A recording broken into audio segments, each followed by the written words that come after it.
Welcome back to the Good Living Podcast, and I'm Cook Boy. You can check us out on Spotify, Apple Podcasts, wherever you listen to podcasts. If you don't want to watch the talking head video and you just want to listen, there are three things I wish I knew when I was a teenager. The first one is recognizing what leverage is. Leverage is something that you have that you can use to get what you want.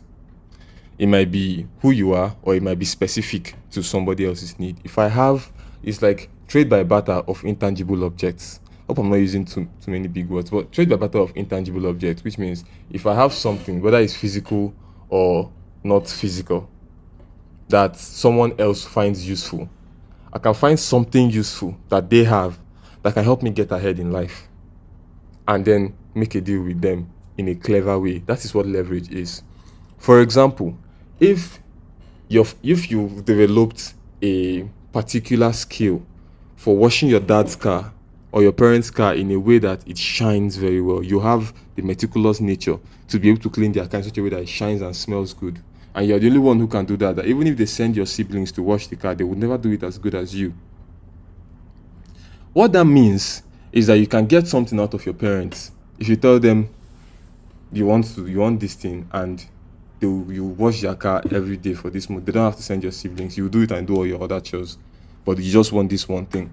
Chances are that you will get it, because if they say no, now they are worried that they will not get, even if they send you to do the car without giving you your favor. They are worried that the same quality of output will not come out. I can do it with every skill, everything you have.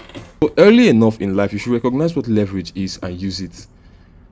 You will get ahead a lot faster because you would now be interested in accumulating leverage. And if you're interested in accumulating you will now be interested in accumulating leverage. And if you're interested in accumulating leverage, people will be interested in working with you. And invariably, you will just move on faster in whatever you want to do. As a young person, there are so many ways you can go in life, but you will move with speed, whichever one you choose, because of leverage. I'm watching Power Book 2 right now, and the entire movie is just littered with a series of people leveraging things on each other. And then the people who run out of leverage get killed all the time. If somebody always makes a deal, Tariq always has a deal for somebody, always has something he can do for somebody. And the people who run out of value in themselves just get eliminated. Now, that is a bit too extreme, and that's not how the real world works. But you will still get eliminated from the opportunities and the friend groups and all the other places if you don't bring any value in. So recognize leverage. 2, you have to come close for this one. One of the problems that we've had as children is having our parents not trust us with money. Even until my early 20s, once I started making money, my father didn't trust me with my money. And he wanted to collect it from me or spend it for me. Not spend it for me, but like tell me what to do with my money. And as a teenager, that is very annoying, because you know what you want to do with money. You self have needs for money, but the parents don't understand that. So here is a way around it. 1, your parents' plans for your money are mostly for your own good all the time. So here's what you do. Don't tell them about all the money that comes to you. Don't let them know your full income. Don't tell them your full salary if you're working somewhere, unless they have links to your boss or whatever. That way, you can keep some money for yourself. That is the first part of it. Second part of it is whatever money that your parents know about, allow them tell you what to do with it, because chances are that you will not have money problems in a few years' time if you let your parents make money decisions for you. They have made all the mistakes with their money. It's why probably you are working and you need a job. Say, for example, you are 19. If your parents had the knowledge they have now about money when they were 19, you wouldn't have to work to earn any money. You wouldn't have to hide your money from them, because they'll be giving you all the money you need. But now they have that knowledge, but they don't have the youth anymore. Who has the youth? You. And they wanting to spend your money for you is them giving you that knowledge. But they're not your friends or siblings. They're your parents, so they want to do it by force. But it's still for your own good in a way. So to do some of the things you want to do with your own money, keep some income for yourself, but also let your parents see some of that income and let them do something with it for you. Because chances are that it's going to turn out well. In the future, you're not even thinking about it. See it as money you lose. See it as your tithe or whatever. But let them plan that money for you.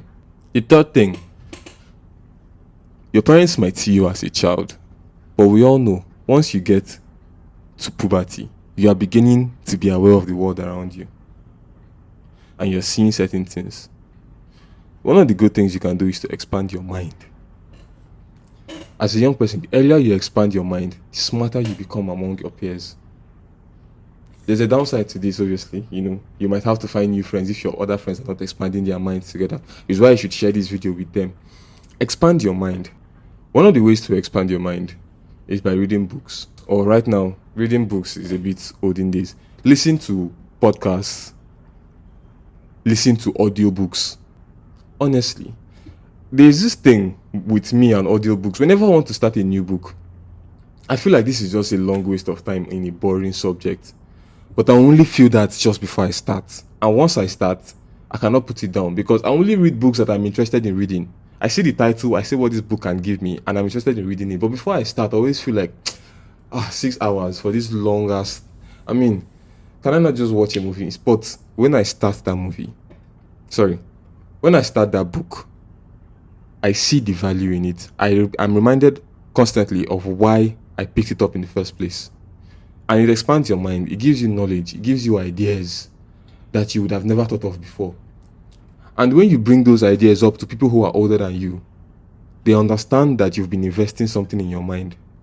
And older people love that. Older people love a young person who is smart.